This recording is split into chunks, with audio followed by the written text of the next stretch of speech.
Okay. Write this. Speak without being offensive, and react without being defensive. What am I trying to say? Sometimes when we speak,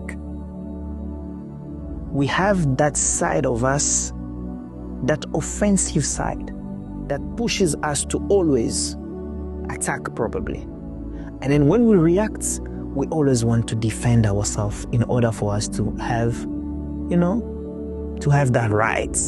I was right.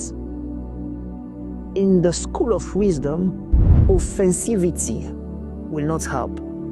Neither defensivity will not help.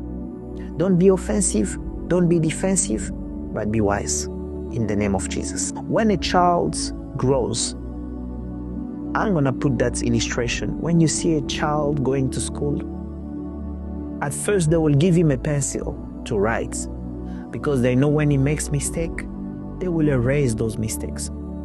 But the more he grows, they are giving him a pen just to teach him that some mistakes cannot be erased easily when you grow. You need to understand the more you are growing, the more you must watch out, because some mistakes that you've been making in the past was okay, was passing as if we didn't see anything. But now, some of them can be the end of your life. Be careful, watch over yourself, pay attention, and try your best to avoid a lot of mistakes in order for you to protect yourself. May God bless you abundantly. Your brother, Jonathan, the seer, all the way from Cape Town.